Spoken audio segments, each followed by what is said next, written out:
What's the fuel of the future? It's the most plentiful stuff in the universe.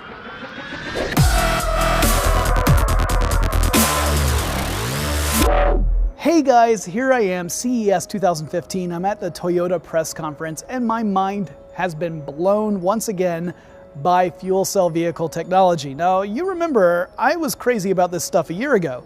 I'm still crazy now. I know Toyota is our sponsor, but I love this technology. I'd be talking about this no matter what, because this is what the future is all about. It is forward thinking. Now, some of us might not be familiar with how a fuel cell vehicle works. That's why I talked to Matt McClory, an engineer with Toyota who is here today at CES. Well, at a very high level, it's an electrochemical engine where you can directly convert energy into electricity, right? In this case, we use hydrogen as a fuel combined with oxygen from air, and we directly convert that in an electrochemical cell into electricity that allows us to drive the electric motor for the wheels. All right, now correct me if I've got this wrong, but as I recall, when you combine hydrogen and oxygen, besides the generation of electricity, you end up with water. Exactly. So the way the membrane works is that you get hydrogen from one side onto the fuel side, and that gets split up on the side of the membrane into a proton and an electron. But the membrane is an electron barrier, but a proton carrier. And so the proton can go through the membrane to the other side, but the electron has to take an external path. When it takes that external path, it goes through the traction motor. That allows you to drive the car. When the electron comes back the other side on the air side, it combines with the proton and the oxygen from air, and it makes water. So that's it. You've got hydrogen on one side, oxygen on the other, and you end up with electricity and water vapor. No carbon emissions like gasoline or diesel-powered vehicles. That's pretty phenomenal. But that's not the biggest news of all. Toyota is going to share its intellectual property. It holds more than 5,000 patents worldwide on fuel cell technology. Everything from fuel cell stacks to the way that hydrogen power stations can be built. And now they're sharing that information for free. Why? Well, I asked Craig Scott of Toyota that same question. He had an interesting answer.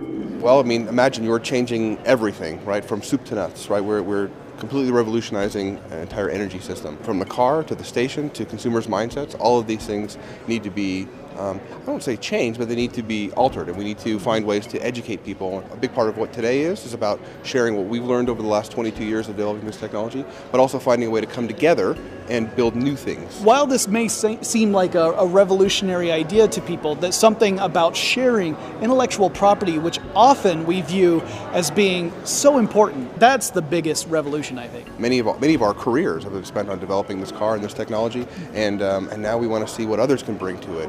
And it's a great time to be part of the hydrogen world. It's the sharing of this information that allows for collaboration as well as competition, and ultimately can bring about a hydrogen-based economy. Now, this is a big idea, and some pretty big thinkers have weighed in on it, including some right at the Toyota press conference. I got to show you a couple of highlights. We're talking about a game changer.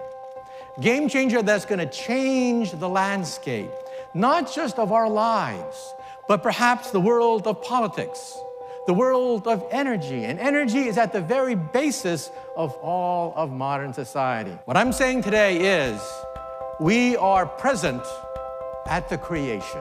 Today's announcements on our patents has less to do with hydrogen fuel cell cars than it does about the cultural growth of a hydrogen society. It's obvious that there can be a higher societal value in openly sharing our IP. We can speed the metabolism of everyone's research and development and move into a future of mobility quicker, more effectively, and more economically. You're talking about changing a century-old paradigm with a brand new infrastructure, a hydrogen economy. We've been talking about it since 1970, and today may be the day we point back and say, that's when it really started. I can't think of anything more forward-thinking than that.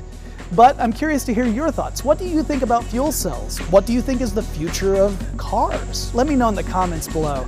If you enjoyed this video, make sure you hit like, subscribe to our channel, and then check out these other mind-blowing videos right over here.